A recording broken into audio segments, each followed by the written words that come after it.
जय हिंद। 26 जनवरी की tractor parade की मैं अपनी खुद की कहानी बताऊं। स्वतंत्र लोकतंत्र के किसी भी उत्सुक नागरिक की तरह मैं भी सुबह गाजीपुर बॉर्डर पहुंची थी और जो उत्साहपूर्ण माहौल था वैसा मेरी आंखों ने बचपन में समझ आने से लेकर और अब तक नहीं देखा था। क्रांति के सुंदर गाने, कतार में लगकर चाय और रोटी लेते हुए हर जाति और धर्म के लोग, मेरे देश का चलता फिरता रंग बिरंगा लोकतंत्र वहां पूरे उठान पर था। सब मुस्कुरा रहे थे। भीड़ में धक्का मुक्की तक नहीं थी। एक अनरिटन डिसिप्लिन था सबके अंदर। ना कोई राग, ना द्वेष और ना आक्रोश। बस सबकी आंखों में एक अलौकिक आनंद और उम्मीद थी। जिसने भी वो आलम देखा बस अभिभूत होकर देखता ही रह गया था।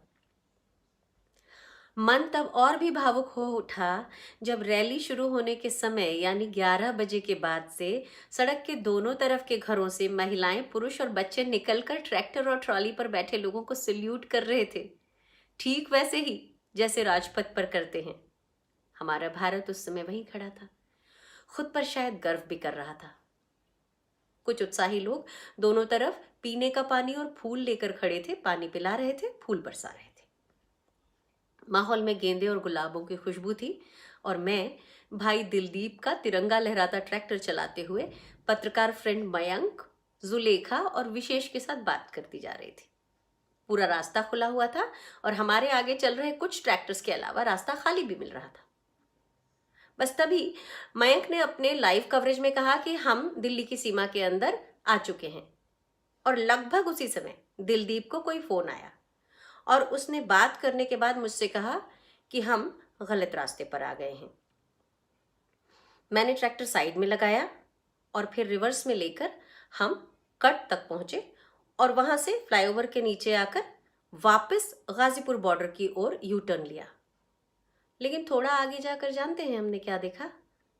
पुलिस ने लौटने के रास्ते पर डीटीसी की 2 बसेस लगाकर रास्ता रोक रखा था। यानी कि गलत रास्ते की ओर जाते समय कोई बैरिकेड्स नहीं थे और सही रास्ते पर मुड़ने ना देने के लिए रास्ता रोका हुआ था। हम तो दिल्ली के बारे में जानते थे तो जल्दी लौट लिए, लेकिन जो किसान दिल्ली इसी परेड के लिए आए थे उनसे चूक होना लाजमी था और दिल्ली पुलिस का कोई इंडिकेटर या मार्गदर्शन था ही नहीं।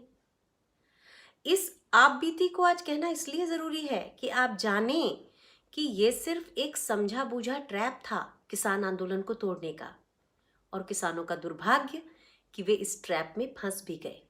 यानी इस बार तथाकथित चाणक्यों की साजिश कामयाब रही।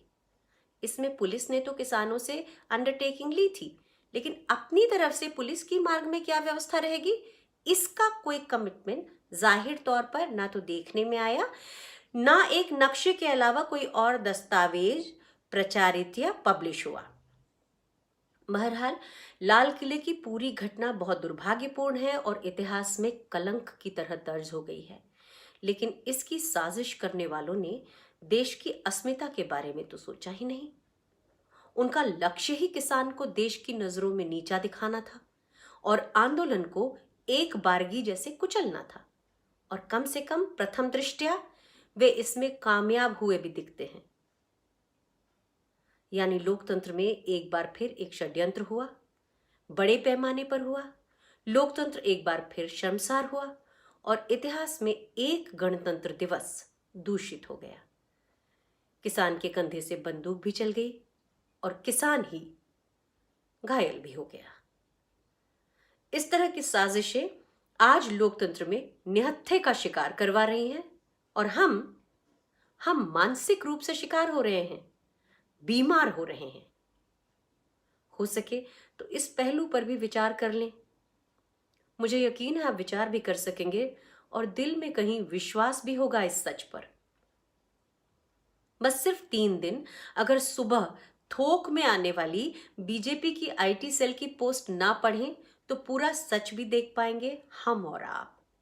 आखिर हम सब इसी मिट्टी के लोग हैं, इसी गंगा जमुनी तहजीब ने हमें पाला है। हम कर पाएंगे दूध का दूध और पानी का पानी।